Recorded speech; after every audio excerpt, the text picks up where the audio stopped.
Listen, life's all about leveling up. Whether you're handling business on the field or kicking it in your zone, you like to celebrate with cigars that match the moment. That's why you should link up with Famous Cigars to bring you a wild deal. Right now, you can grab 8 premium cigars for just $8. You heard that right. 8 top-rated cigars at $1 a stick. Top quality brands like Oliva, Romeo y Julieta, and Davidoff. Handpicked just for you and worth over $80. Hit up famouscigars.com/cam and lock in this exclusive deal. While you're there, check out their insane selection of premium cigars, all shipped fresh and fast from their massive 20,000 square foot humidor. That's half a football field. Famous Cigars has been in the game since 1939 and still family owned. So celebrate every win with the folks at Famous. 8 cigars for $8. famouscigars.com/cam. Let's be honest. Shopping, not my thing. I go to the store. There's a lot of people that, it's just not my thing. It's not football. All right.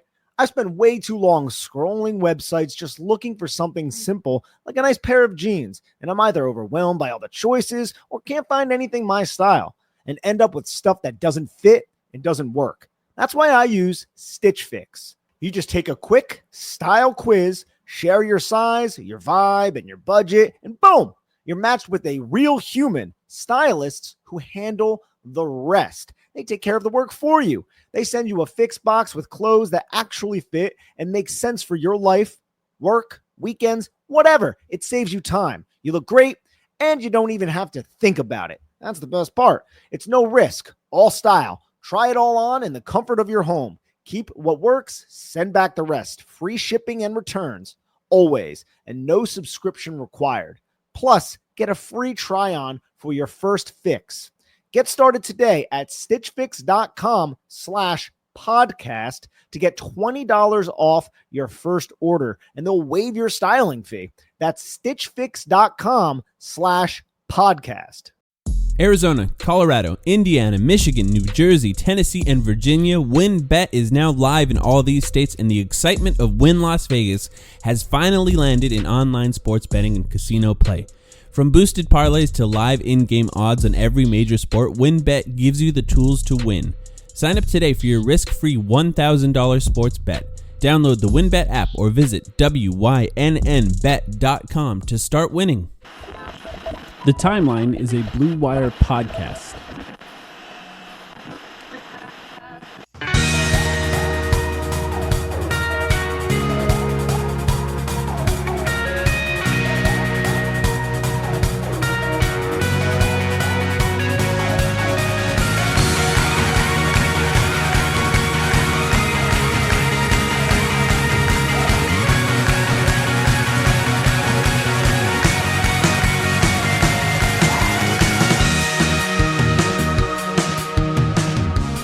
Welcome to the Timeline of Phoenix Suns podcast. My name is Mike. I'm here with Sam. Sam, how's it going? Going good, man. Coming off one beat down of the Lakers in the preseason, hoping for another one tomorrow. Tomorrow being Sunday, we're recording this Saturday night. And but in the meantime, excited for what is a yearly tradition for us.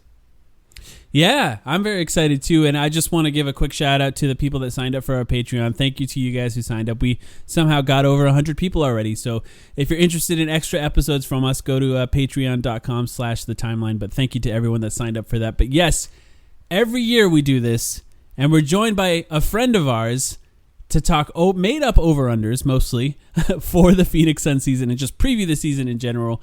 Joining us right now is Max McCauley, former host of the great... I guess it's a podcast in waiting, 7 seconds or less podcast, because it does appear every now and then. Max, how you doing? I'm doing great. Thanks so much for having me. Excited to be here. Yeah, we do it every once in a while now, basically whenever the mood strikes us, but really appreciate what you guys do. And the Patreon thing's awesome. Congratulations on that. That's awesome that it's working out so well so far. I'm a big fan of that concept. I think it makes sense to avoid the kind of the advertising model and have people who enjoy your content pay for it directly. Yeah, I mean, it gives us the freedom to continue to say whatever we want, whenever we want. That's the main thing that I really want when we go into this. But yeah, I appreciate that.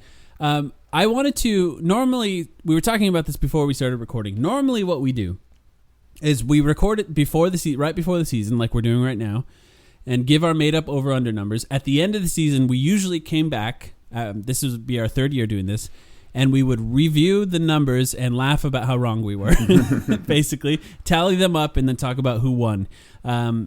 This season, kind of the whole rhythm of the season was thrown off by the shortened off season and the Suns making it to the NBA Finals and the loss of the appetite to talk about last year's season that Suns fans had because of the loss in the finals. But I did bring up those numbers, and I just wanted to go over, at the very least, who won from last year's over-unders. And I'll just quickly comment on just a couple of them. What I'll say is I'll be honest, we were pretty optimistic on this podcast about this team in general.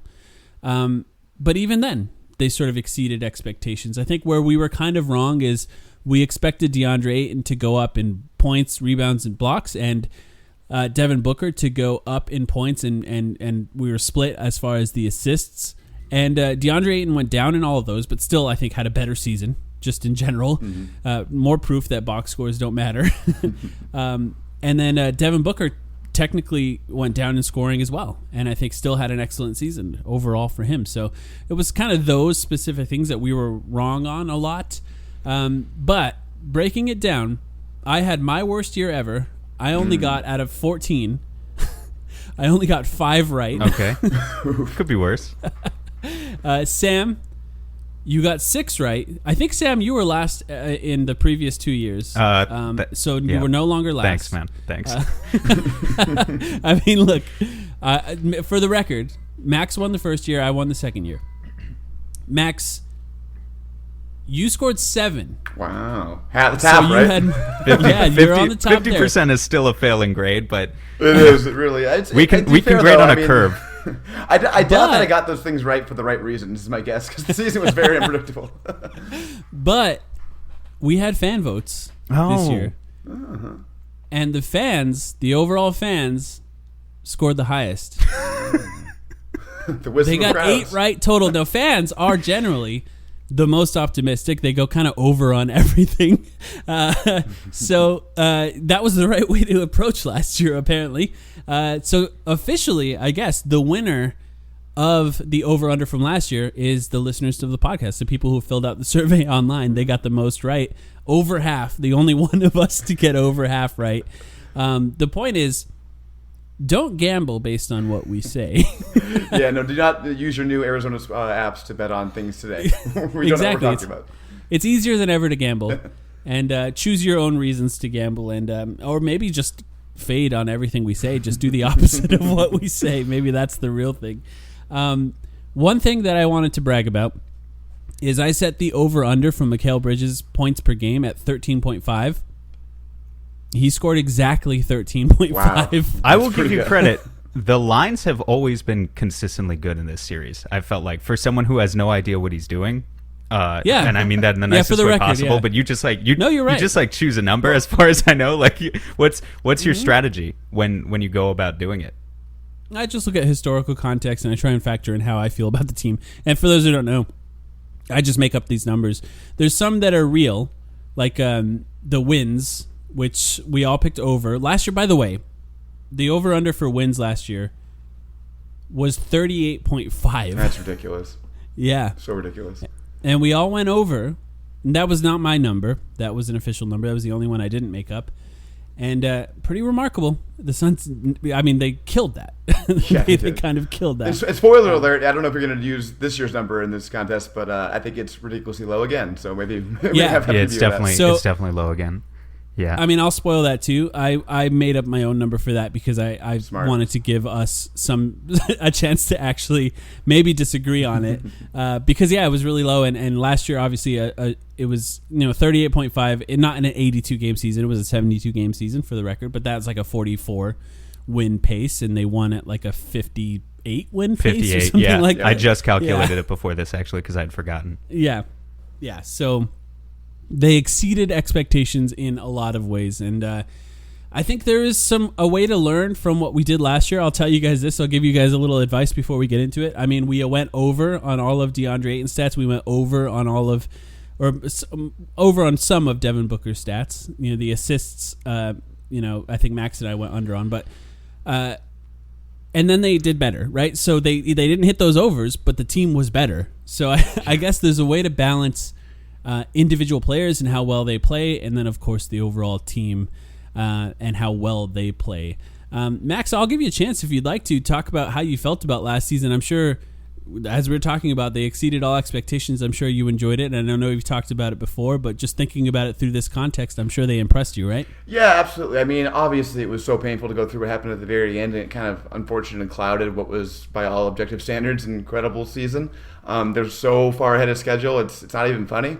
The fact that they, we were hoping they would make the playoffs and hopefully win around, I think, was kind of the high end of any of our expectations, and that's even as fans, right? The media did not think, a lot of them thought they wouldn't make the playoffs. So the fact that they did what they did, I know there were injuries involved, but hey, we had injury problems too. And listen, you have to be able to capitalize on things like that when they happen, right? When the advantages. So the fact that we were able to just do that, to win 3 straight series with most of our guys in their first ever playoffs, it was remarkable. It was amazing. It was validating to see Devin Booker especially do what he did. For those of us who watched him through all those years where he did not have the people around him, and we knew he was good, but the media thought he was a loser just because he didn't rack up wins when his backcourt mate was Isaiah Cannon. For the people like us who knew he was good the whole time, it was very validating. And listen, it just makes me really excited for the next few years, man. We have a real window here. Mm-hmm. All 3 of us went under on the playoff wins, which I said at 3.5. There you wow, go. There you we go. thought, yeah, well, that makes sense because I remember going into last season saying this is probably a 6 seed. So it would have made sense to just bet against them and say, okay, if they're a 6 seed, they're probably losing in the first round. Jesus Christ, man. I recall predicting that we would lose to Dallas in 7 games, and just the ultimate Suns fan heart wrench when Luka beat us in the first round. We're also hopelessly scarred from being Suns fans for so long. But yeah, I mean, I thought the Suns were. I've said it before. I thought the Suns were going to be a 3 seed if they could stay healthy. But ultimately, when you're talking about betting whether or not they'd win a playoff series, I think you have to at least factor in the inexperience that they had, which at times did affect them. But Chris Paul's leadership, as much as it was a meme over the course of the season, was real, and I think that helped steady the ship. And he just talked about it. I think it was Dwayne Rankin who posted the quote. His whole thing, Chris Paul's whole thing, is treat every game exactly the same. So that means that they're desperate to win every game in the regular season, and then they can take that desperation with them into the playoffs. And you saw how it clicked, halfway through the season, and you saw how they took it into the season. So now we had a good look at it. The team's changed a little bit. Max, I think this is relevant to you. We've been looking forward to talking to you about this. We've been Have you? teasing this. Has Sam been looking forward to this? I'm looking forward to it. Hey, let's just spend the next 40 minutes on it, honestly. No. I mean, obviously, JaVale McGee is the guy we're talking about here. No, I'm just kidding.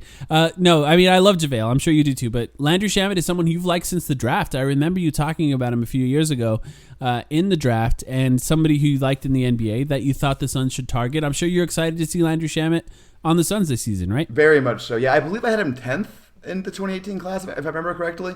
I think I had him right behind McCauley, actually.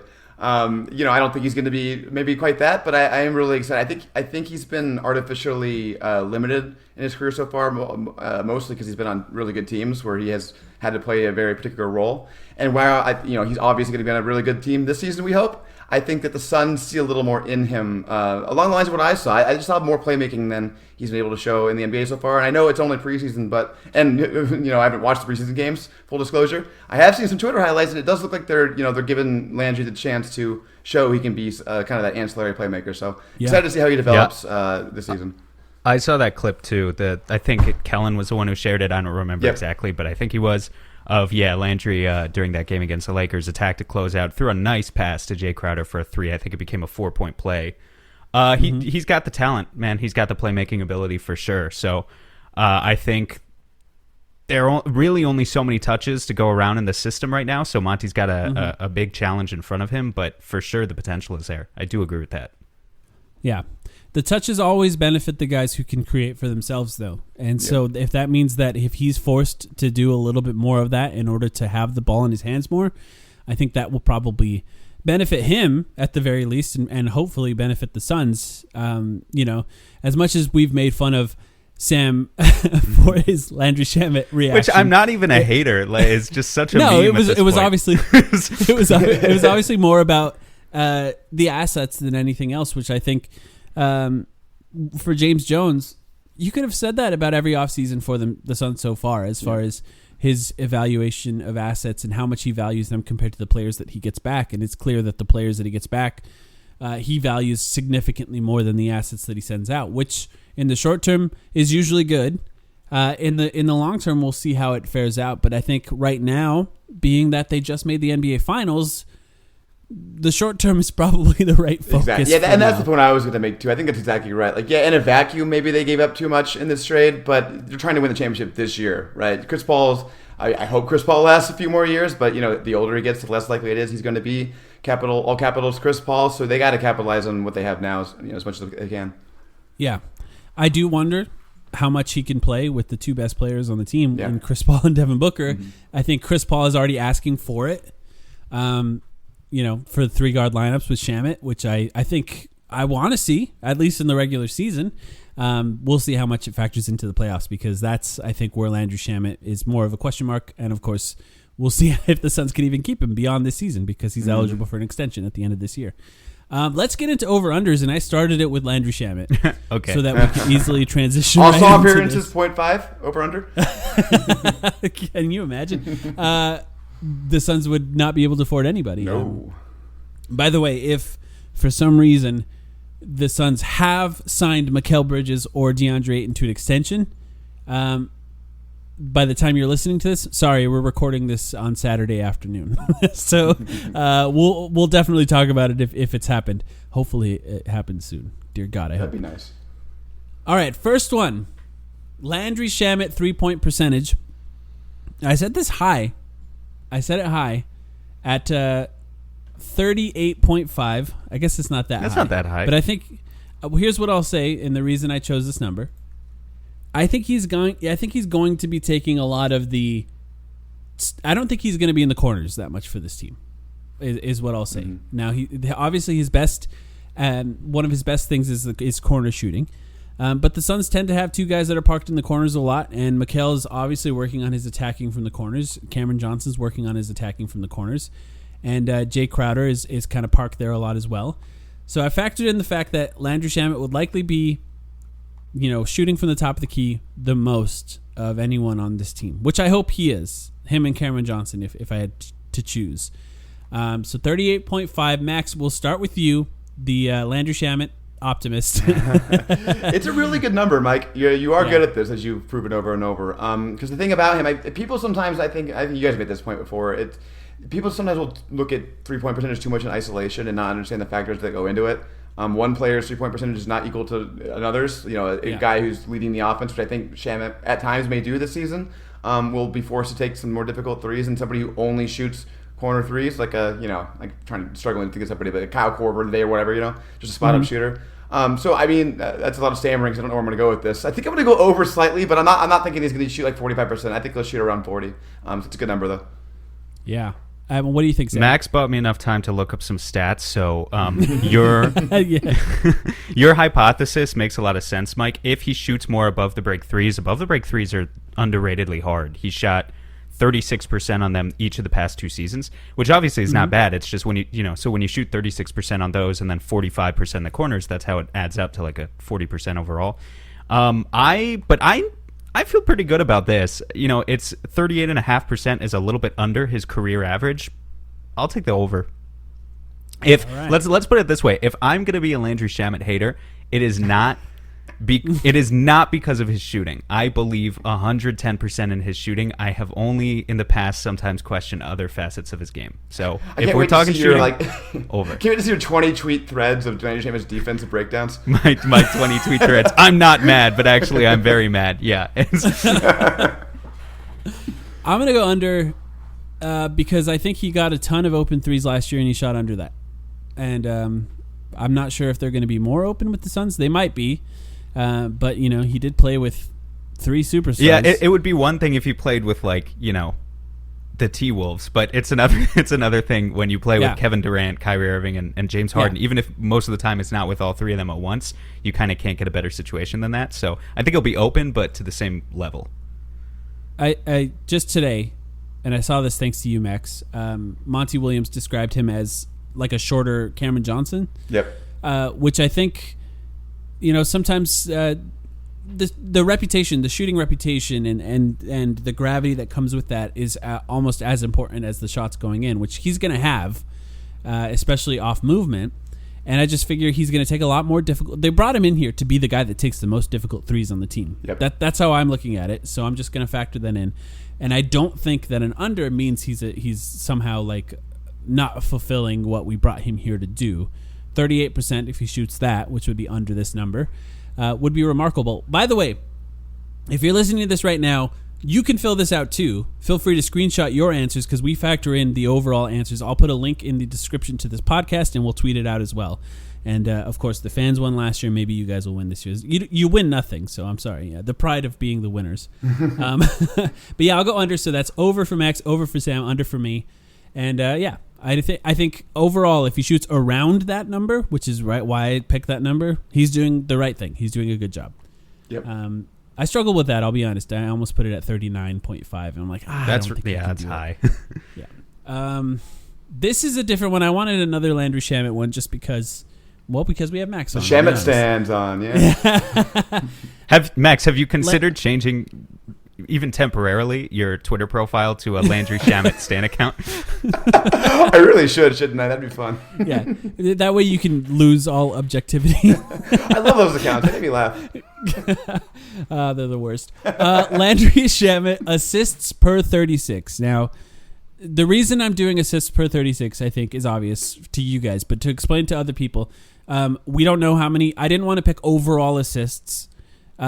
Because we don't know how many games he's going to play. If he gets hurt or something, we can't affect that. I didn't want to pick assists per game because the amount of minutes that he plays will affect the total amount of assists that he can get. But I wanted to have something on here that properly measured his playmaking and what he's doing for the team. And I put it at 3. Now, he's had 3 assists per 36 minutes before. So I figured that's kind of the peak of what he can do. And this is a measurement on how you believe he'll do as far as playmaking for other people. I made you go first, Max. I realized that gave Sam the upper hand there. So, Sam, I'll make you go first this time. Landry Shamet, assists per 36, over under 3. Yeah, I'm going to go under, just ever so slightly under. I just feel like 90% of the assists on this team are still going to Chris Paul, Campaign, and Devin Booker, and it's going to be hard to kind of find him the necessary touches. But yeah, we'll see. Okay. Max, what do you think? I'm going to go over here, and I actually, while you and Sam were speaking, I pulled up his career stats, so that was helpful. And notice the 3 per 36 that you mentioned, you're right about, came when he was traded to the Clippers. And I think that was an interesting stretch for him because it was like the only time he's ever played on a team without stars, really. And it was like he started in the playoffs for that team. He was a starter in that series where they kind of took the Warriors. I think they took them to 6. Were surprisingly good. The one he made a game winner in. And so I think the reason I think it's not an accident that he had his highest ever with that team. I think they gave him the opportunity there, and I think we're going to give him the opportunity here. I definitely see the point with Chris Paul. But I'm hoping this may come out in later over-unders that Chris Paul will get a little more rest this season, not play quite as much. So I'm thinking he's going to get more opportunity maybe by those means. So I think it's not way over, but I'll take him to have his career high in this category. I guess one of the things that I struggle with, just quick. Well, actually, you should give your answer first, Mike. I'm going to say I basically in lockstep with Max here. I'm going to do over as well. Okay. I just think that it's not like raw assist numbers. It's like a little over 2 basically that he has to get a game in order to reach that per 36 3. And I just feel like he can get there. And that, look, I almost feel like it's an advantage, Max, that you didn't watch the preseason games yet, because I'm probably a little bit clouded by watching what he did in those games. But I think he can easily get 2, maybe 2.5 assists per game in the way the Suns play offense, because I think that he is going to be the guy that they're forcing that closeout to the most often. And if he just attacks closeouts hard and he's able to find guys off of that, I think he can get 2 assists a game. So that's my reasoning, and we'll see. I'm not super confident in that. But Sam, what do you think? Well, I was going to say, so are you envisioning those being kind of natural assists of consequence, or like is there so there's not like a specific pairing? Like this year, like I've identified Campaign and JaVale McGee, just one example I'm throwing out there. Like when I think of that second unit I think they're going to have great chemistry together. They look good already. Yeah, they already look good in game one. Not that it necessarily matters, but they did. Shamet, there's not like a guy I necessarily point at and think like there are guys who I think, oh, it's good that Landry Shamet and this player, say Cam Johnson or whatever, it's good that these two players are on the floor at the same time, great spacing, whatever. But I haven't necessarily thought about that in the way of Shamet being on the floor means he is specifically going to assist this player a lot. I don't know if that exists. I guess time will tell. But I was just curious if you guys thought there was like an obvious answer to that question. I don't think that there is. What I do think, though, is that our bench is going to be really, really good, in my opinion. I think Cam-Payne and Shamet together as the guards with Cam Johnson, like that's, and JBL, it's just it's really potent offensively. I think they're going to share the ball really well. They're going to buy into the whole 0.5 second thing. And I just think he's going to get a lot of assists just by virtue of being in that offense. And then also I think they're going to give him the opportunity to try to make plays. But to your point, Sam, I don't know if there's necessarily going to be one person he's feeding. I think he and Cam-Payne will feed well off of each other and as guards, but not necessarily as feeding assists to each other. It is a really good sign, just quickly to that point, Max, that Cam-Payne is has progressed so much as a shooter that he could play alongside Chris Paul last year in lineups. That was huge because that means he can do the same thing alongside Shamet for sure. Yeah. Jay Crowder had 2.8 assists per 36 minutes last season without being able to dribble at all. So, I just think about it as Landry Shamet is an upgrade on basically all of these guys. Like Javon Carter, 3.6 assists per 36 minutes. Really? See, if I knew that, I might have answered differently. But now I feel like I locked in, so I won't. I didn't know until now either. Yeah. So sorry, Sam. Yeah, I'm not going to let you change. Yeah, well, it's when your team leads the league in assists and it's just a great assist offense that you should often take overs on guys who just came here probably. Yeah, I mean, we'll see though. Because maybe they do just want him just launching, and I want to believe that, but they haven't. One of the things we had last year was Cameron Johnson over under 3-point attempts 7, and it was 5.6. Like he took more than he did the previous season, but he wasn't anywhere close to that 7 number. And both me and you, Max, went over because we were just like a hopeful over. Yeah, like we weren't confident in it. And it's just they don't use guys like that. You thought it was going to be Duncan Robinson. I think we probably brought up Duncan Robinson at the time. Yeah, definitely. That's the guy I used to pick the number. Actually, since we're on Cameron Johnson, this is Cameron Johnson games started. Oh, wow. It's a good one. So Cameron Johnson's games started, and I put it at 15. Because I guess I wanted to pick a number that signified that I think maybe he's earned it and not just injuries, just minor injuries. So I think 15 is kind of the right number. Now, I'll go first since I've made both of you guys do it first. I'm going to pick under just because I'm not confident in this at all. For the record, I'm going to just pick under because I feel like they just sort of need Jay Crowder in that starting lineup for defensive purposes. But I'll say this. There's a strong possibility that it's going to be hard to keep Cameron Johnson off of the starting lineup by the end of the season. And at the very least, fans will be clamoring for it. Whether or not it actually makes sense, maybe it doesn't matter. But I'll go under on that one. We'll go to you, Max, now. What do you think? So it's, again, another good number. I'm going to go over just because I have a couple outs to it, right? I have a Jay Crowder long-term injury. I have a McCall long-term injury. Fucking hope that doesn't happen. God forbid. He's never missed a game. Yeah, right. And also, like you said, you have the chance that he outplays Jay Crowder to get to the lineup. So there's a couple outs there. I think there's a good chance that it's 0. That's also possible, but I'm just going to go with all those outs. Yeah, if all it would take, and again, McHale's never missed a game. But just thinking about it, if all it would take is like a minor 8 games missed from both McHale and Jay throughout the season, Cam's going to be the first one. He's going to be the first one up in either of those scenarios. So yeah, I think I'm also going to go over. But he started 11 last season, for the record, and part of that was not injury related. It was Monty trying things. That's why I was going to say, part of me wants to believe that, Monty, we've talked so much about this concept of continuity, and Monty cares about continuity, and he started fucking Frank Kaminsky for 15 games last year. You know what? So, I kind of feel like anything is on the table, and we will again have that period where Monty feels comfortable experimenting. I don't necessarily know if that's going to be in the form of swapping out Cam for Jay, but that's definitely among the possibilities that makes the most sense. So I'm going to go over here. here. I feel so. How many games was Abdel Nader going to start in that theory? God. I mean, he could. Abdel Nader, I think, is going to have an underrated season. Honestly, I'm buying Nader stock. I feel myself. They truly have confidence in him. I could not believe when they inserted him into the Western Conference Finals. That was crazy. I was shocked. I was shocked too, for sure. And they don't feel the need to replace Torrey Craig, at least right now. Well, that's really what says it all. It's like you didn't even try to replace Torrey Craig unless you count Chandler Hutchinson on a two-way contract, but I don't really. Nope. Like the fact that you didn't even try to replace him, you have to have a lot of faith in either Jalen Smith or Abdul Nader. So we'll see. Yep. I mean, I was just going to say there's one other guy that could replace Torrey Craig, and that's Jalen Smith. And there's not been a ton of reasons. I did think it was interesting. We haven't talked about this, that Monty Williams said that Jalen Smith looked better on defense at center than at power forward in one of the preseason games. And, I agree. I also thought it was interesting. This could be something, it could be nothing. But just again, when the reporters were posting video clips out of training camp, it was like they segment the guys based on not exact positions, but kind of just like guards, wings, bigs.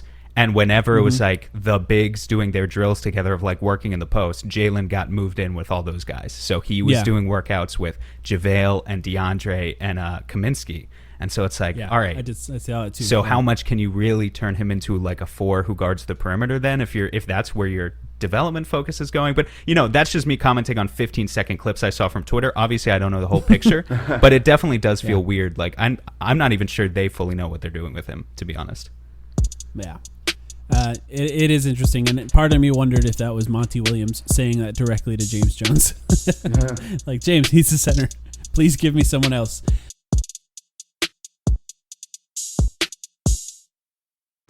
For over a century, Johnny Walker has shared its bold spirit with the game of golf. Now, crafted with Devereaux Golf, Johnny Walker introduces the Johnny Walker Blue Label-inspired Sunday Golf Bag, elevating the game with sleek design, blue label hues, and refined gold accents.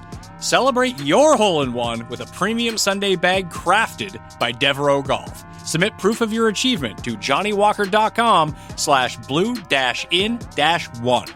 Please drink responsibly. This episode is brought to you by Roe. Confidence is everything. Women can sense it. And trust me, they love it. But if you're in your head worried about performance, that swag, unfortunately, gentlemen, it's gone. Rose Sparks keeps you ready. When the moment hits, you can step up like a superhero and handle your business. No doubt, just confidence. Fellas, Rose Sparks gets you ready fast, dissolving under your tongue and working in 15 minutes on average. No waiting, no missing the moment, plus it stays active up to 36 hours. So when the mood hits, you can go back to back to back, round after round after round. Ro connects guys with medical provider 100% online, so there's no awkward conversation with in-person providers. Go to ro.com/sparks to see if you qualify. If prescribed, new sexual health patients gets $15 off Sparks on reoccurring plan. Connect with the provider at ro.co/fourth to find out if prescriptions Ro Sparks are right for you. That's ro.co/fourth for $15 off your first order. If approved, treatment ships directly to their door. Compounded drugs are permitted to be prescribed under federal law, but are not FDA approved and do not undergo FDA safety, effectiveness, and or manufacturing review. For full safety information, go to ro.co/safety info.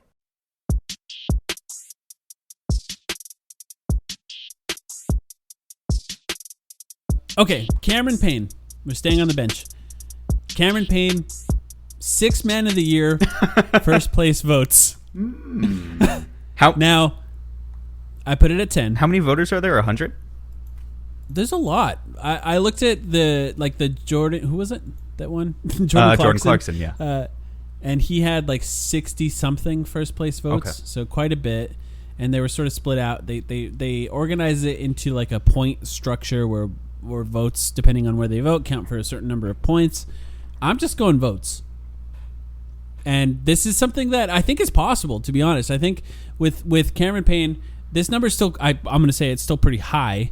Because, I wanted to put it at a range where, like, he's actually in the conversation and it's not just, like, K-Ray voting for him, or like sometimes there's like a local announcer that the one guy votes for the local team just to give credit to the guy. I don't know who actually has votes, but so Sam, I'll make you go first on this one.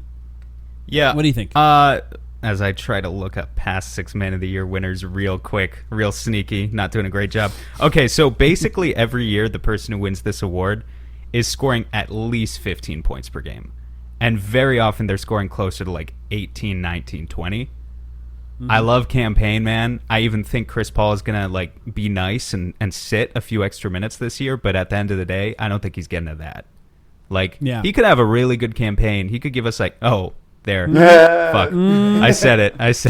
He hasn't scored over 10 points a game except for the bubble. Yeah. So that's what I'm saying. Like, campaign could have a really good season. There you go. There's a different word. Where he gives us like 12 and 6. And I would consider that like a great success, but I don't see him getting to like 16, 17, what it would really take to have major influence in that award. So under. What do you think? What do you think, Max? I agree. I go under. I will say that last year he had no chance whatsoever because no one was paying attention to him or us. So now there'll actually be a chance. He'll play on national TV a lot more. So, a lot of this is narrative, obviously.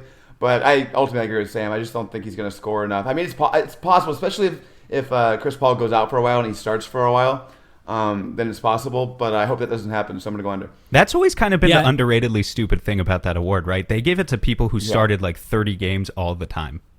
Yeah. Yep. Yeah. I think there's a cutoff, like a certain number of games. It's not even half. I think it's half, yeah.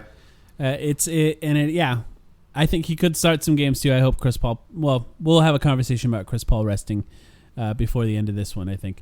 But I'm going to say under 2. But I would not be surprised if he got votes, because there has to be an obvious guy, I think, to beat him out. If there's a conversation about who it could be this year, then I could see him being one of the guys in that conversation that gets votes. We're all going under, but it wouldn't shock me if he was able to get 10. What do you have to say there, Just Sam? another reference. Jordan Clarkson just averaged 27 minutes per game last year, so it's like he was a sixth man, yes, but Utah's they didn't have another backup guard. It was just Conley and Mitchell, and then Clarkson was like the only guy. So they just rotated the three of them. That was the only way he was. There was no Shamet equivalent.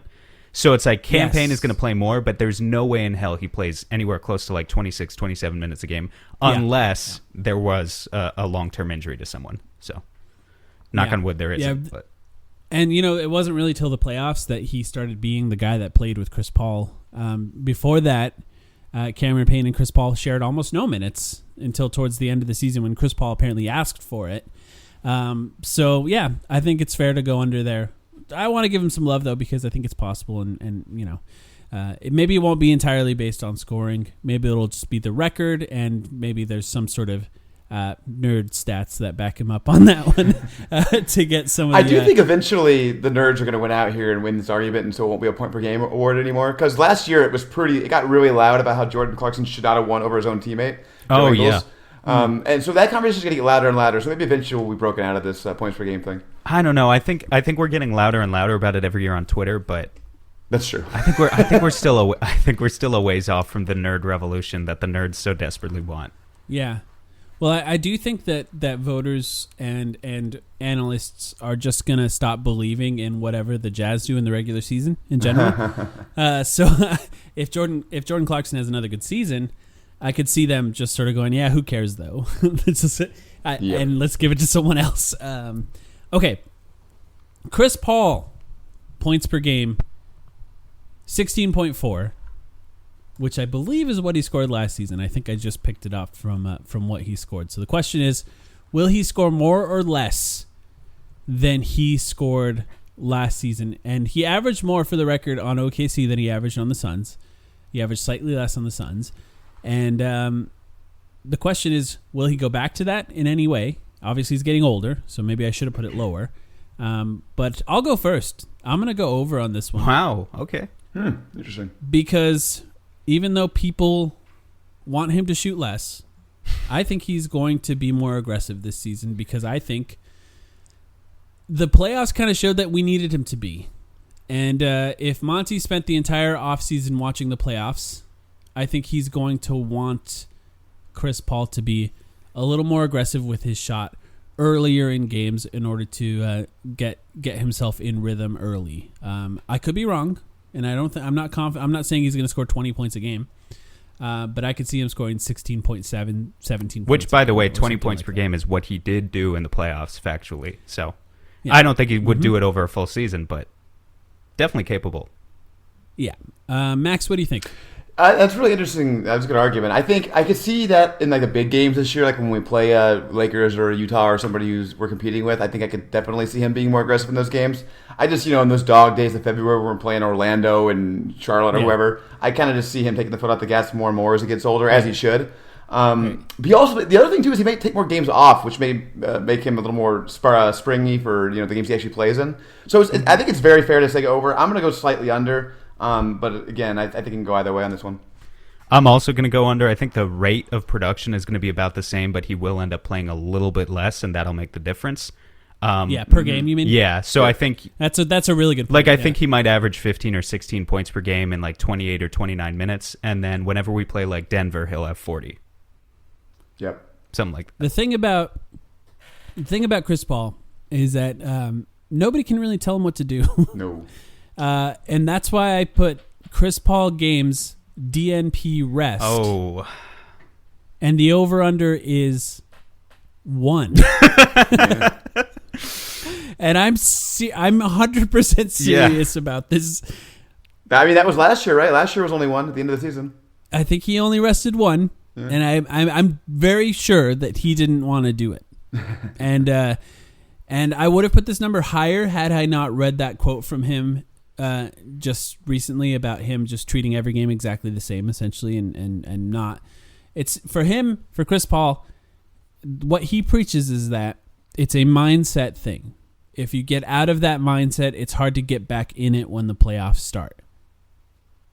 Do you think that they can convince him to take more than 1 game off? Sam, you can go first on this one. I guess I don't think anything like Chris Paul. If I thought like Chris Paul, I would be a much more successful person, first of all. So there's a breakdown right there where I really can't put myself into his own head. But part of me wonders, like, isn't there some part of Chris Paul that thinks about how many times he took hits in the playoffs, how beaten up he got? Is there a part of him that thinks, well, maybe if I rested 5 more games, it would have made a difference? Maybe if I played 5 less minutes per game, it would have made a difference. Or is he really that stubborn? And I would turn it to you guys. I don't know. What do we think he thinks of the situation? I mean, obviously, like getting COVID and missing the first 2 games of the Clippers series or whatever, couldn't have avoided that really, or maybe who knows what happened there. But I'm talking about the other stuff. He seems to be that stubborn. Yeah. Is what I'll say. He seems to be that stubborn. So I think he has every reason, given what we saw in the playoffs, to take a step back and put more faith in his teammates, to have faith in campaign to be a starting point guard for 5 games this season. Not that big of an ask, in my opinion. Such a good point. That's why I was going to bring that up. Like, he had to watch what campaign did and how campaign didn't just like keep the boat going steadily. He was amazing in both the games he started in the Western Conference Finals, and that had to show something to Chris Paul that he can trust those guys. I think that's a really good way to put it. But again, we're not Chris Paul. I think he's not going to want to rest. Whether they convince him to do it or not will be interesting. I mean, maybe if he gets hurt earlier in the season, they can like gradually get him back in and do it that way or something like that. But yeah, if he's fully healthy, it's hard to see him resting. Okay, so Sam, it sounds like you're going over 1 game. Like he might rest more than 1, right? Yeah, I'll go over 1 game. I'm trying to decipher what you guys are choosing. Can I try to push? Can I push? Can I just say 1? Yeah, you can. I'm gonna go with that. We've never done it, but after I nailed the exact number on Mikal Bridges, I realized that we probably should have that as an option. But yeah, I'll give you that one as a push, and I'm gonna say over as well. I feel like right now, if you asked him, he would say no. I'm not gonna do that. But I'm just gonna assume that Monty Williams has a few months to talk him into resting. Maybe sometime around February, March, he takes a few back-to-backs off, and if he only takes 2 off, if they have a really good record, that's all it takes. So yeah, I'm gonna say over 2. Completely not confident in most of the things I've said so far on this podcast. Why do you guys listen to this? I really hope you guys are right, because I mean, I know Chris Paul wants to play every game, but he's got to look at he's older, man. It's just eventually it's gonna wear on him. He's got to take some time off. Yeah. All right. Devin Booker. Let's go on. Let's move on to Devin Booker. The guy I've been wrong about a lot on this podcast on these over-under numbers. And I chose two things here. The first one is points per game, and I set it at 26.5. We set it high last year. It was like 28 points or something like that, expecting him to just be more free within the flow of the offense. It turned out that he didn't touch the ball a lot in last year's offense. We broke it down in a previous episode on our internal development series. He had like 20 less touches than a guy like Donovan Mitchell per game, which is pretty dramatic as far as differences in being able to add more points. But I set it at 26.5 because the previous 2 seasons, that's what he scored, basically, previous to this last season. And I think that he's more familiar with the offense. We saw what he did in the playoffs and the importance of him being on to this team going forward. So I set it at a higher number than he scored, which was like 25.5 this last year. Max, what do you think? Devin Booker over under 26.5 points per game. I believe I've gone over on this every year. We've done this and been wrong every year. It's becoming an annual tradition. Me too. I'm going to do it again. Last year, the underrated part of Booker's season last year, he was not very good to start the season, and a lot of it was because he was deferring to Chris Paul. He very much wanted to let Chris Paul, take over this team and make it his. I think we kind of see a shift back on that this season, and I wanted to bring this up during the Chris Paul thing, but I didn't want to step on it because I knew you were going to have this as one of them. I think Chris Paul being a little deferential, I think he will try to score less, particularly against teams that don't matter. And I think he'll let Devin Booker, I think that touch number will go up. Let's say that. I think he's going to be a bigger part of the offense. It's going to be more his show this season. The touch thing is a good point because we've talked about this before, but for 2 years in a row, Booker has scored the most points in the NBA per touch. And if he ever really just does get to a point where he kind of asserts himself a little bit more and demands, doesn't have to be a lot, but 5 or 10 more touches per game or whatever, you would naturally see that number go up if those things happen. Yep. Does that mean you're going over? No, I'm actually going to go under. Sorry for the trap. It's not because I what you said at 26.5. It's not like I think Booker's going to score 22 points per game or something. Like, it's not going to plummet. I think it'll be slightly under. But if you're keeping track, I've gone under on both Chris Paul and Devin Booker now, and that is because I'm kind of hedging against some other guys that I think you're going to ask us about very, very soon. So I'll tell you right now, I only have one other guy, points per game. Really? Okay, that's fine. I think I know what you're going to say for him. But yeah, I'm going to go over 2 just because it's fun. It is more fun. It is certainly fun. And I will always say, I'm a terrible gambler. If this was the summer of the one of these years is going to be the summer of the pull-up 3. I swear to God. Yeah. And so if this was the summer of the pull-up 3, the development into Devin Booker's repertoire, then he could come back and average 30 points per game. But it has to happen. Like, he has to add it to the tool belt. If he does, and one of these years he will, then he's going up to MVP levels. But we'll see. The one thing I'll say in Devin Booker's defense for this is the first time we're going to see him after the playoffs. I think there is an element to developing that the Suns have been missing throughout their time just by not making the playoffs, because there's such a spotlight on the things that happen and the game changes so dramatically that I think there's a chance that Devin Booker can improve just based on that alone. And I think the same goes for all of these guys. It's just that the main difference is that he has the ball in his hands a lot, which I think is the biggest difference. Well, there's another main difference is that he scored 40 in back-to-back finals games. That's going to give you some gravitas. Yeah, and confidence, right? and actually, that actually leads nicely into the next one, because what I have here is Devin Booker free throw attempts per game. Oh, wow. And I set it at 6. And there's 2 things that I want to bring up before you guys give your numbers here. That context for this number. One, the rules changed, so they're not calling the cheap fouls again anymore. Hopefully, we'll see if that lasts. But on the other side of that, he's kind of just generally viewed as a superstar now. That's kind of seems to be the way that the general public views him. Right, he was in the NBA 75 commercial, for example, as one of the young superstars that they had in that one, which was like him, Donovan Mitchell, and LaMelo Ball. I think, if I'm not mistaken, were the only ones of like the younger generation that were featured in that commercial. Not Jamal Murray? In the NBA, you're talking about the NBA 75 that just came out. Him, Donovan Mitchell, LaMelo Ball, Zach LaVine. Zach LaVine, that's a good one. Yes. Maybe no one else. I'm not sure. Zion, actually. Zion is a good one. That's an even younger. It was a long commercial. Yeah, it's 2.5 minutes long. But anyway, my point is, we talked about for a long time. We've talked about Devin Booker and getting the respect of officials, and I think that does actually come with being like famous, like whether we like to admit it or not. When the refs understand that there's a bigger spotlight on the mistakes that they make because these guys are like superstars now, I do think that leads to more calls. I don't think that's a fake thing. No, absolutely not. Well, the other part of it too, it's not even that they're doing it on purpose. A lot of times, it's subliminal. Like their brain's gonna assume that the star players are doing the right thing. Exactly. That's a great way to put it. So 6. I don't even know what I'm going to answer for this yet. So I'll throw it to one of you guys. Sam, I'll make you go first on this one. What do you think? I don't really think I have a good argument here one way or the other. I really hope it's over because that shows, it's one of our main Achilles heels, and we just need more aggression out of pretty much any score that we have. Any perimeter initiator should be attacking the basket a little more than they were last season, in my opinion. Doesn't matter who it is. However, I'm going to go under just to keep things proportional. I said his scoring will go down a little bit, so I'll say his free throws. And he had 5 point. I don't think it's going to be drastic. 5.9 last year.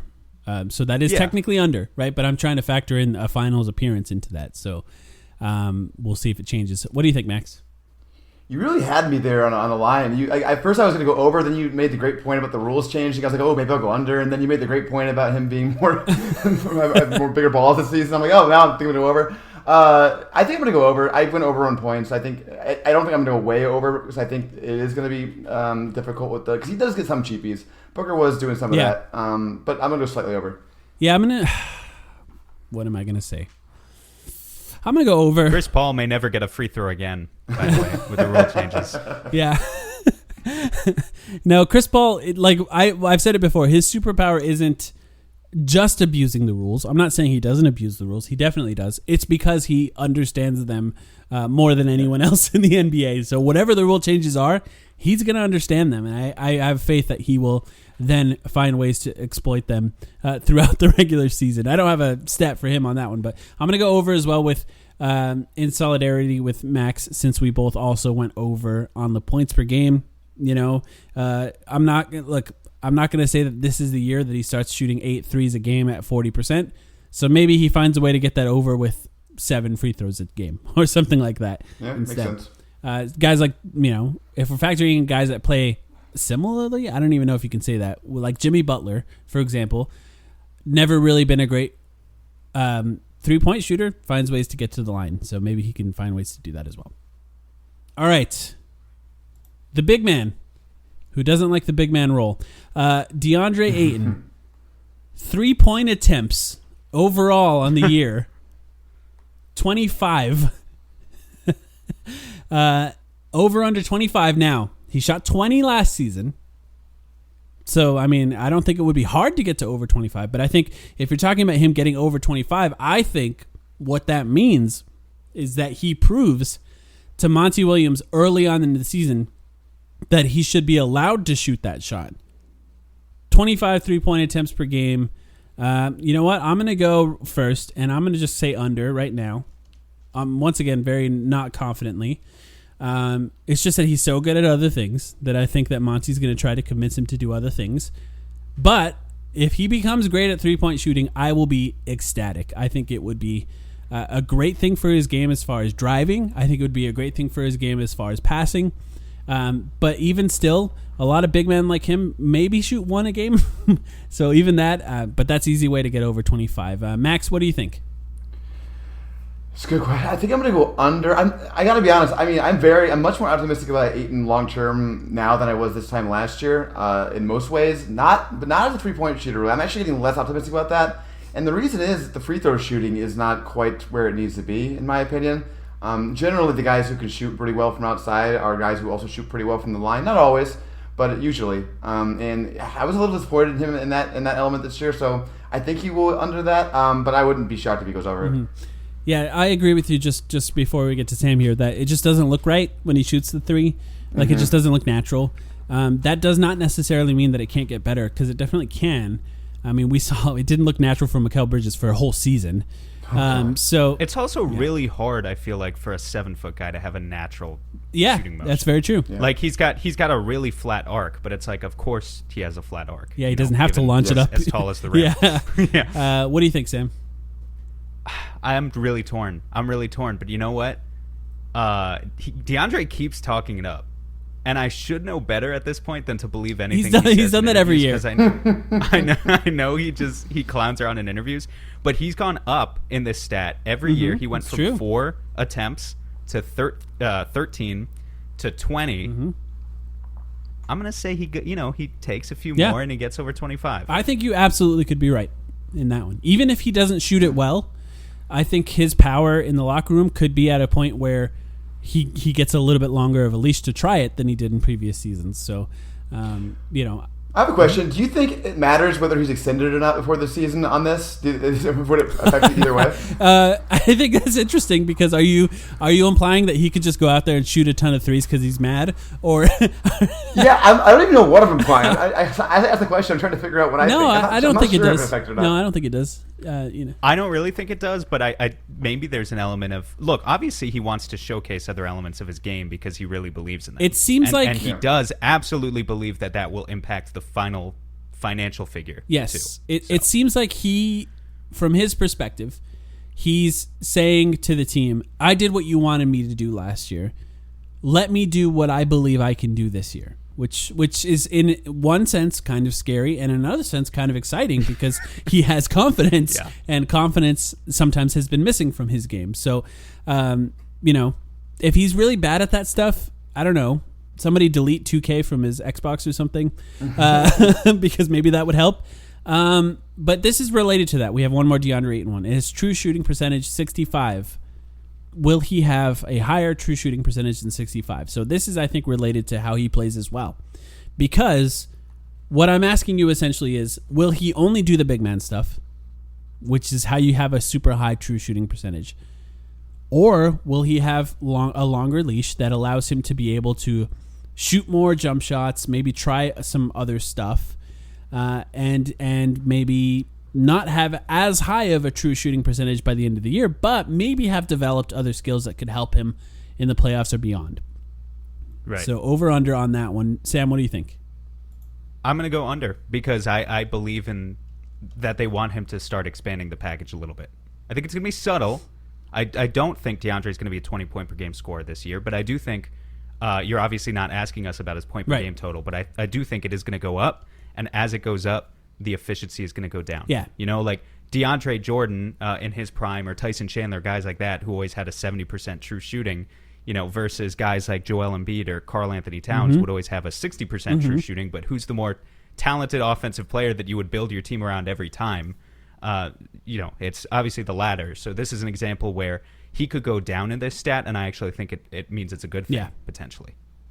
Max? Yeah, that was my initial take on it too, Sam. That was where I was going to go. But I've actually now talked myself into the over, and here's why. My argument was so bad. It's a really good argument, Sam. It actually is. My thought on it, though, is this. It's that they were, and this is actually very pro-Ayton, so people who call me Ayton haters can suck it. I think that he showed in the playoffs a different level of alertness and engagement with the game that I'm hoping will transfer over this year. Because there were games last year where he, in all of his career so far, where he was just out of it and bad and just lacked awareness entirely. And I'm hopeful that those games will be streamlined out of his game. So even if he does start to try more things, the fact that he's always engaged, I'm hoping will keep his true shooting percentage up. I'm going the over there, but I think under is probably the right answer. Just kind of hopeful. Yeah. I'm going to say under as well. And I think that part of this is the things he wants to try are not the things that get free throws. And that can affect his overall true shooting percentage. If I was more confident that he wanted to start driving to the rim more, then I think that I would probably say over. And look, I think he could easily be over on this one by the end of the year. And I also think there's a world where the under is still better for this team long term because he has developed other things in his game that maybe took a little bit of time to click, and it's still fine. So I'm not looking this as an under that makes me disappointed in what he's done this season. I'm just saying that they allow him to do more things that could expand his game, and that temporarily affects his overall efficiency for this season. The free throw shooting is a great point because, I mean, he showed in the playoffs a couple of times with the off-the-dribble stuff. Like, he had one in the Lakers series, I think Game 2, where he took somebody off the dribble. I think it was Drummond off the dribble from the three-point line and finished with like a reverse layup. If he can pull off a little bit more of that stuff and get to the line more, that's how you get your true shooting up, despite shooting more, is getting to the line. Anthony Davis's most efficient move is a single dribble into the hip of a defender. And it's a foul. I'm not saying it's not a foul. I'm just saying that he's so big and so fast that people can't stay in front of him. If DeAndre Ayton can just learn that one move alone. By the way, it's not just him. It's Joel Embiid's as well. If he can learn, it's a face-up move. And it leads to free throws every time because you just flail your arms and it's technically a foul. It's really also torture to watch. Yeah, it's a really good example though of one of those that's not going away with the new rule. No, because it's still a foul. Definitely still be there. Exactly. Yep. But what I've seen him do is I've seen him take fadeaways and I've seen him take step backs, and those are fine. And if he developed those are moves that both Anthony Davis and Joel Embiid have as well. But those are the specific moves that do not ever lead to free throws, essentially, unless you just catch a defender off guard who's really out of position. And that includes his little turnaround fadeaway. That just doesn't lead to free throws. It's still efficient, but it doesn't lead to free throws. Okay. Mikal Bridges, points per game, 15.8 last year, exactly 13.5. They seem to be talking up his offensive game. They've allowed him to shoot a lot of shots in preseason so far. Yeah. And we're putting it basically saying 15.8. We're essentially saying, can he score 16 points per game this season? If you're saying over. I know you wanted to talk about this one, Sam, so I'll let you go first on this one. This is where I'm throwing all my money in, man. The rest don't even matter. You guys can have the other 13 categories or however many there are. I'm taking this one, and I am answering over on Mikal Bridges' 15.8 points per game. I just saw Mikal. I know it's preseason. I just saw Mikal take 18 shots in a preseason game where Devin Booker didn't play. But what that obviously tells me is that they are really into the idea of experimenting with this guy taking on a higher offensive load, and I couldn't be more stoked to see what that looks like. Can I ask you a question, Sam? So you said the over. What do you think he's going to finish at? I think he's going to finish not far over this. So he was 13.5 last year. I think he'll go up to 16 or 17. I don't think it's going to be crazy. I think there does exist a universe where he gets all the way up to 20, but it would require a lot of sacrifice from other players. So for me, my version of being conservative is hedging and saying, okay, he'll get to 16. Yep. That makes 16 is like, it's not some crazy number. It's like a prime, like we've often made the comparison, actually, Mike, of Mikal Bridges back when he was a rookie and a sophomore to Nick Batum. And 16 is that's like a prime Nick Batum type number. It's not some crazy, incredible score. He just has to do a little bit more. No, it's not. That's not even Middleton. Right. It's just a little bit more. I'm going to say, for the record, I'm going to say over too, because if you haven't listened to the Mikal Bridges internal development episode with Durag, the stats are crazy on him. He's insanely efficient. I believe he was the 7th highest in the NBA in true shooting percentage. He has insanely high numbers in pull-up shots. He's one of the best finishers in the league. He's one of the best at the rim in transition in the league, and he still shoots over 44% from 3. He's going to get a lot more shots this year, and yet maybe I shouldn't have gone over on the Chris Paul and Devin Booker points per game now. We're talking about this one. But I think that the finals to me proved that they do not have a clear third option, and they need to. I really think they need to. I think that's probably, overall, as far as at the end of the season, when the playoffs start, that's the most important thing for them. Being successful in the playoffs and beyond is finding that third guy, and I think they're hoping right now, based on what I've seen, that it's Mikal Bridges. What do you think, Max? Yeah, I'm with you guys. I'm going to go over on this too. Slight over. I mean, he just showed so much. The flashes, even in Game 6 of the finals, was hard to think about. But he had a couple off the dribble, pull-ups in the lane that were just money. And that's what the toughest situation you could possibly do that in. Regular season games against, whoever, Charlotte, I think he's going to be experimenting a lot with that. And I'm excited to see it. There's a lot of upside with him. I said before the playoffs started in the podcast with David that I think he's going to be the best player on the team in 2 years. So if that's going to be the case, he's going to have to start getting that right now. Yeah. So I'm over. Yeah, this is. We're talking about a real leap. We're talking about a real leap here. I think the difference between a 13.5 point per game scorer and a 16 point per game scorer is the difference between like a sort of basic role player and like a fringe like third best player on a team guy, I guess is a guy. It's the difference between a guy where you can maybe throw him in some lineups without either Chris Paul or Devin Booker and still believe that he can run pick and rolls and carry possessions for a couple minutes at a time. Right. Which we didn't see McHale ever do that last year. I think this might be a year where Monty is comfortable experimenting with Yes. Well, and something that's good about it, too, is Mikal is somebody who works extremely hard on the things he needs to work on. He's very smart about what he's working on. I think you guys, I'm sure you heard him talking about how he was working on his handle this offseason, which is the number one thing he needed to work on to do this we're talking about. So I trust that guy to do the right things and get to where he needs to go. I think that, yes, the idea that you just put in my mind of Mikal Bridges' first option lineups, Sam, is very exciting. I think that's a real thing, and I hadn't even really pondered that yet, and that's kind of an exciting one. I mean, it'll still be like Campaign as the point guard on the floor, but like McHale will have a lot more responsibility. The plays will sort of be run with him as the first option in the plays, I think, and I can see that happening. All right, last two, and we did this last year too. Suns wins and Suns playoff series wins. We'll start with the wins. I set my own number. I set it at 55. It's such a good I wanted to go higher. I wanted to go higher than they were in the actual numbers in most of the places that we've seen, but I didn't want to go too high as well because I wanted to give us a chance here to try and debate this. I'll go first. I'm gonna say over, and I'm pretty confident. I'm pretty confident. Yeah. I'll just say that. I just feel like they didn't change a lot of players this year, and they solved one of their biggest issues, which was rebounding in the bench lineups. And the idea that they can come in and just kind of beat the hell out of teams for the first few months of the season, I kind of believe in that. Depending on, if they're willing to just continue doing the things that made them good last year right away, which I think they will be. And I think it's just going to click really well right away. Max, what do you think? Yeah, I think the only reason you go under here, and especially the only reason you go under the Vegas line, which I believe is 51.5 or 50.5, something like that, is health. We had really good health last year, and maybe that regresses a little bit. But everything else points in the direction of going up. I mean, we started the season poorly last year. We were 8-8 to start. It's fair to expect us not to have that kind of chemistry issue to start because these guys have been together. The guys are all going to be better now. They went through the whole playoffs. Their games are more refined now. A lot of them are younger, got better. The only one who's really not younger is Chris Paul. I guess Jay Crowder, but he doesn't really matter to the win total as much. There's just a lot of reason to go over on this. I expect 60 wins out of this team if they have reasonable health. So it's an easy over for me, even with your higher number. Yeah. Again, it's really just the health thing.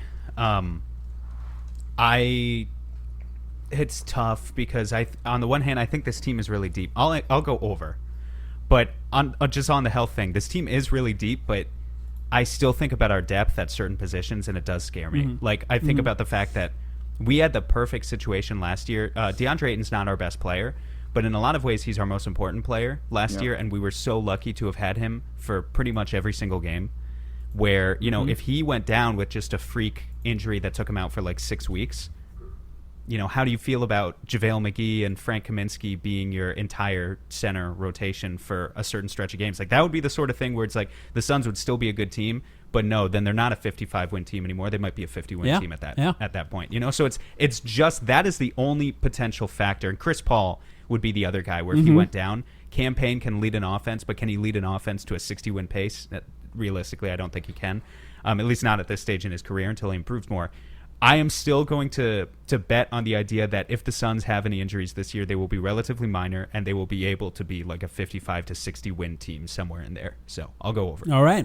You called out the right guy though there, Sam. Just real quick. It's Ayton. If Ayton goes down, that's the real problem. They can survive the other guys. They have more options, but not for him. Again, I keep referencing the one preseason game, and I'm sorry to do that. Like, if people think I'm overanalyzing, but the one thing I said when we signed JaVale is that I do like the signing, but the reason, when I was going through my whole list of these are the guys I want in free agency to be our center, it was guys who maximize rim protection and stuff, but had also demonstrated an ability to log long periods of time, like they were kind of flex starters. JaVale, he caught 4 fouls in that preseason game in like 10 minutes. And that's always been my worry of, okay, he's great if you need him to play 15 minutes and back up Ayton. If you actually need him to start and he's in foul trouble by, 8 minutes to go in the second quarter, you have a real problem on your hands. And so that's sort of my nightmare scenario about this team, but I'm hoping we don't really have to cross that bridge. Yeah. We just need those Chris Paul Jedi mind tricks on him and the officials to try and keep those foul rates low. Suns playoff series wins 2. Will they, basically, if you say over, you're saying they'll make the Western Conference Finals. And you know what? I'll put it at 2.5 just so we make that very clear. And if you say under, you're saying that they make the second round and, or maybe not make the second round. But they don't make the Western Conference Finals. It's essentially what we're saying here. I mean, this one's actually kind of tough for me. I'll be honest. I think the health of the rest of the league, the health of the Suns has a major factor. And this is the case, by the way, for every Western Conference team. It's not just the Suns. Health matters across the board. Max, what do you think? If you put a gun to my head and asked me who's going to win the West, I would probably say the Lakers. But the second answer would be the Suns for me. I'm trying to be objective with that as possible. I just think they have the best roster aside from the Lakers, at their peak. So because of that, I mean, if I'm going to say they're one of the top 2 teams, I guess I would assume they're going to be in the Western Conference Finals. I'll go over. Sam? Suns, Jazz, Western Conference Finals. Lock it in. That would be amazing. And while we're at it, Nuggets, Mavs, second round. Lakers bounced in the first. Let's go. I love it. I love that. Let's do it. Okay, I'm going to go over 2 because being optimistic about the team proved to be a good strategy last year, and I should have been more optimistic, so I'm not going to let that burn me this year. I'm going to go over. They're going to make the Western Conference Finals at the very least, is what I'll say on this one. And if they don't, I'll be very disappointed, and I think it'll be health-related, so I won't feel that bad about it. But I agree. I think that as far as being built for the playoffs, the Suns still have guys that are built for the playoffs. They just have those guys, and that's a good sign for them going forward. Not to mention internal development for the rest of the squad. They're just going to be good. I think they're going to be a really good team. So there it is. I think that's a pretty interesting encapsulation of how we feel about the team this year. I didn't have any JaVale McGee ones. I didn't have any Jay Crowder ones. I figured we'd focus on the guys that we focus on right now, the main, most important guys, and plus Landry Shamet, and really talk about them. And I think we got some interesting takes on this here. It sounds like we're pretty confident, and that's what this offseason has proven, that the team is going to be very, very, very, very good. Max, thank you so much for joining us. If you don't already follow Max, make sure to find him on Twitter. Max, could you tell him what your Twitter handle is? I forget what it is. Yep, it's MaxMCC11. And thanks so much for having me on, man. It's a lot of fun. I always love talking to you guys. I don't have anything to promote, but I'll just do what I always do, promote my buddy David Nash's newsletter, which everyone should be subscribed to already. It's amazing. Sometimes we pop up on there with the 7 Seconds or Less podcast, so it's a good time. Yeah, 100% cosign. You know, Max, when we had Kellen on a few weeks ago, he was joking that he thought he had easily been the person to log the most time on our podcast. But with this series, you're the king, man. Is that true? It might be. For as much as we like bringing Kellen on, and we will continue to do so, the sheer number of hours that you have logged has to be number one. Yeah, I mean, we did do a 3-hour mailbag with David once. I will say. Wow, yeah, that was awesome. We did do that. That's great. I can't wait to shove that in Kellen's face. I love that. But yeah, thank you so much for joining us. By the way, just to plug it one more time, if you're interested, we have a Patreon, patreon.com/thetimeline. We're writing there. I wrote something. Sam's going to be writing things in the future as well. We're also posting additional episodes every week. If you'd like extra content, go to patreon.com/thetimeline. We appreciate your support. Everyone that's already signed up, thank you so much. If you're interested in signing up, you have from now until Wednesday, we're going to give away a Warren Lotus shirt to one random person who signed up. But anyway, we'll be back very soon on Wednesday with the Patreon podcast, and then next week with our regular episode. Thanks for everyone for joining us.